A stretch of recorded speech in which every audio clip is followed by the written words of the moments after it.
मुरली वाले से विनती करी थी, हरि आकर के कृष्ण आकर के चीर बढ़ाए, हरि भागे चले आए। जिसने हरि गुण गाए,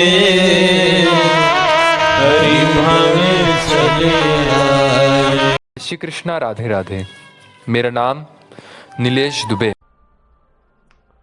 नमो गोभ्याः श्रीमतिभ्याः सौरभीभ्यः एव च, नमो ब्रह्मसुताभयश्च पवित्रभ्यो नमो नमः। यया सर्वमिदं व्याप्तं जगत् स्थावरजङ्गमं, तां धेनुं शिरसा वन्दे भूतभव्यस्य मातरम्। पञ्चगावाः समुत्पन्ना मध्यमाने महोदधो, तासां मध्ये तुयानन्दा तस्यै देव्यै नमो नमः। सर्वकामदुघे देवी सर्वतीर्थाविषेचनी, पावनी सुरभिश्रेष्ठे देवी तुभ्यं नमो नमः।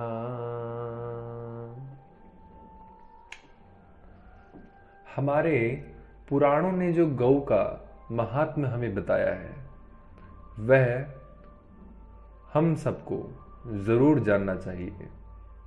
हालांकि हाल ही में मैंने अग्नि पुराण के 292वें अध्याय का पाठ किया, जिसे गावा आयुर्वेद भी कहते हैं, जिसमें भगवान धन्वंतरी जी ने स्वयं सुश्रुत जी को इसका ज्ञान दिया था, जो बहुत सुंदर एवं लाभदायक है। इससे हमें बहुत सा ज्ञान प्राप्त होता है, जिससे हम गौ की रक्षा कर सकते हैं एवं गौ का महात्म्य जाना जा सकता है। तो धन्वंतरी जी कहते हैं, सुश्रुत राजा को गौओं और ब्राह्मणों का पालन करना चाहिए। अब मैं गो शांति का वर्णन करता हूँ। गौएं पवित्र एवं मंगलमयी हैं। गौओं में संपूर्ण लोक प्रतिष्ठित है। गौओं का गोबर मूत्र अलक्ष्मी के नाश का सर्वोत्तम साधन है। उनके शरीर को खुजलाना, सींगों को सहलाना और उनको जल पिलाना भी अलक्ष्मी का निवारण करने वाला है। गौमूत्र, गोबर, गोदुग्ध, दधी, घृत और कुशोदक, यह षडंग पंचगव्य पीने के लिए उत्कृष्ट वस्तु तथा दुस्वप्नों आदि का निवारण करने वाला है। गोरोचन विष और राक्षसों का विनाश करती है। गौ को ग्रास देने वाला स्वर्ग प्राप्त होता है। जिसके घर में गौएं दुखित होकर निवास करती हैं, वह मनुष्य नरकगामी होता है। दूसरे की गाय को ग्रास देने वाला स्वर्ग को और गोहित में तत्पर ब्रह्मलोक को प्राप्त होता है। गोदान, गो महात्म, कीर्तन और गोरक्षण से मानव अपने कुल का उद्धार कर देता है। यह पृथ्वी गौओं के श्वास से पवित्र होती है। उनके स्पर्श से पापों का क्षय होता है। एक दिन गौमूत्र, गौमय, घृत, दूध, दधी और कुश का जल एवं एक दिन उपवास चांडाल को भी शुद्ध कर देता है। पूर्व काल में देवताओं ने भी समस्त पापों के विनाश के लिए इसका अनुष्ठान किया था। इससे प्रत्येक वस्तु का क्रमांक 3-3 दिन भक्षण करके रहा जाए, उसे महासंतापन व्रत कहते हैं। यह व्रत संपूर्ण कामनाओं को सिद्ध करने वाला और समस्त पापों का विनाश करने वाला है। केवल दूध पीकर 21 दिन रहने से कृच्छ राति कृच्छ व्रत होता है।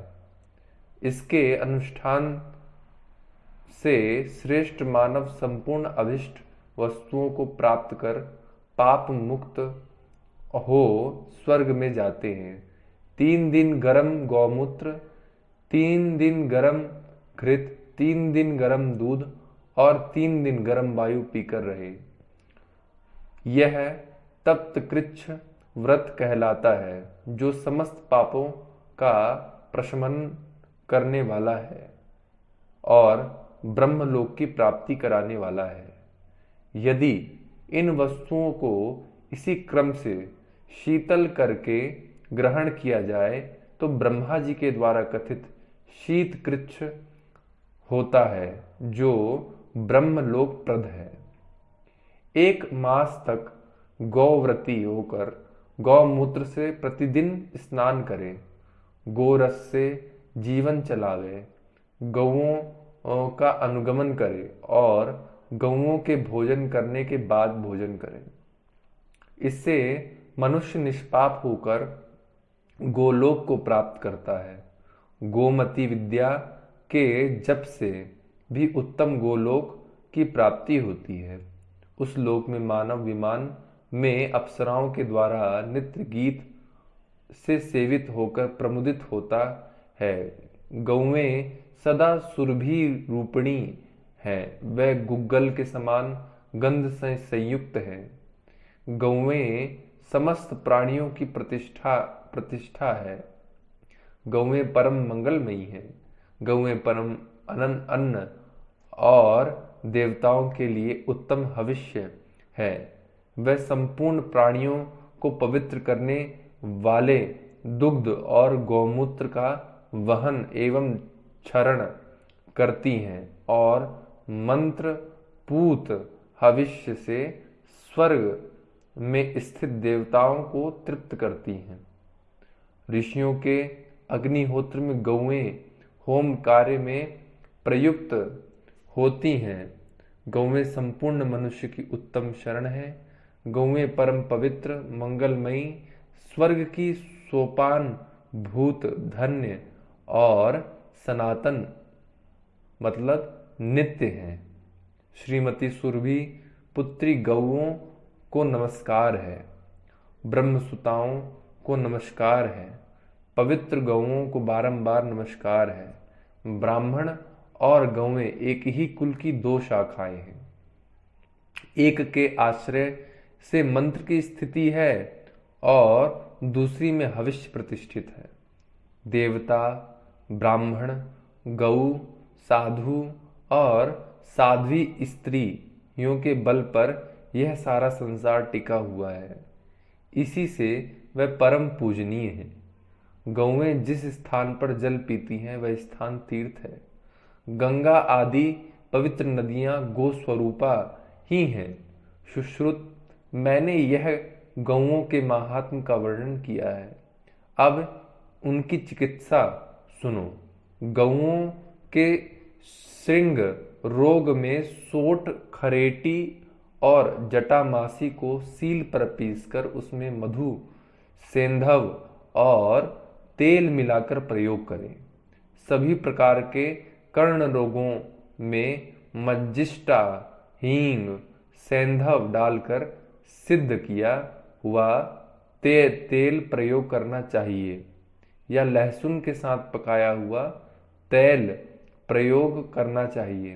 दंतशूल में बिल्व, मूल, अपामार्ग, धान की पटला और कूट जका लेप करें, वह शूल नाशक है। दंतशूल का हरण करने वाले द्रव्यों और कूट को घृत में पकाकर देने से मुख रोगों का निवारण होता है। जिह्वा रोगों में सेंधव लवण प्रशस्त है। गल ग्रह रोग में सोंठ हल्दी, दारू हल्दी और त्रिफला विहित है। हृदय रोग, वस्ती रोग, वात रोग और क्षय रोग में गौओं को घृत मिश्रित त्रिफला का अनुपान प्रशस्त बताया गया है। अतिसार में हल्दी, दारू हल्दी और पाटा मतलब नेमुक दिलाना चाहिए। सभी प्रकार के कोष्ठगत रोगों में, शाखागत रोगों में एवं काश श्वास एवं अन्य साधारण रोगों में सोठ भारंडी देनी चाहिए। हड्डी आदि टूटने पर लवण युक्त प्रियुंग का लेप करना चाहिए। तैल वात रोग का हरण करता है। पित्त रोग में तैल में पकाई हुई मुलहटी, कफ रोग में मधु सहित त्रिकट्टू, त्रिकट्टू का अर्थ यहाँ बताया गया है सोंठ, मिर्च और पीपल, इनको मिलाकर एक मिश्रण बनता है जिसे त्रिकट्टू कहते हैं। तथा रक्त विकार में मजबूत नखों का भस्म हितकर है। भग्न छत में तेल एवं घृत में पकाया हुआ हर ताल दें। उड़द, तिल, गेहूं, दुग्ध, जल और घृत, इनका लवण युक्त पिंड गोवत्सों के लिए पुष्टिप्रद है। विषाणी बल प्रदान करने वाले हैं। ग्रह बाधा के विनाश के लिए धूप का प्रयोग करना चाहिए। देव दारू, वचा, जटामासी, गुग्गुल, हींग और सरशप, इनकी धूप गौओं के ग्रह जनित रोगों का नाश करने में हितकर है। इस धूप से धूपित करके गौओं के गले में घंटा बांधना चाहिए। असगंध और तिलों के साथ नवनीत का भक्षण कराने से गौ दुग्धवती होती है। जो वृष घर में मदोन्मत्त हो जाता है उसके लिए हिंगू परम रसायन है। पंचमी तिथि को सदा शांति के निमित्त गौमय पर भगवान लक्ष्मी नारायण का पूजन करे। यह अपरा शांति कही गई है। अश्विन की शुक्ल पक्ष की पूर्णिमा को श्री हरि का पूजन करें।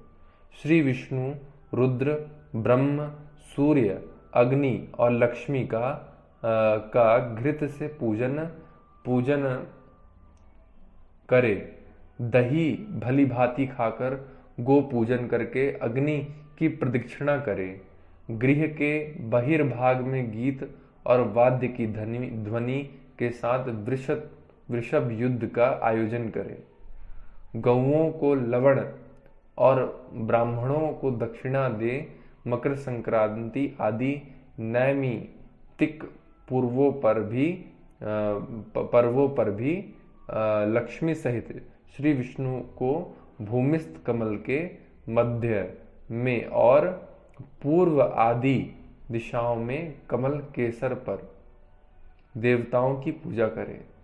कमल के बहिर्भाग में मंगलमय ब्रह्मा, सूर्य बहुरूप, बलि, आकाश विश्वरूप का तथा रिद्धि, सिद्धि, शांति और रोहिणी आदि दिक्धेनु, चंद्रमा और शिव का कृशर मतलब खिचड़ी से पूजन करें।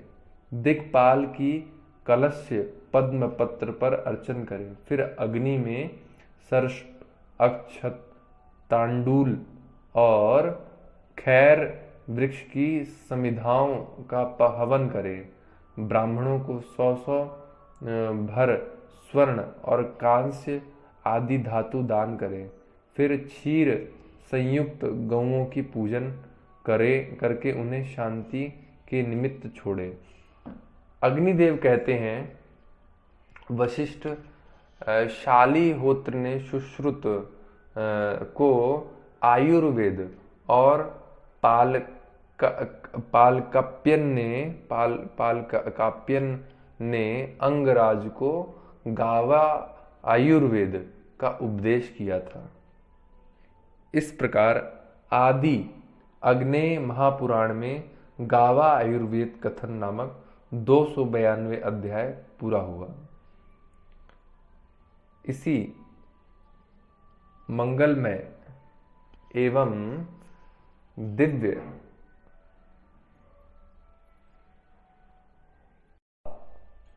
गावा आयुर्वेद को सुनना और जितना हो सके उसका पालन करना चाहिए। इसी प्रार्थना के साथ जय गौ माता, जय गोपाल।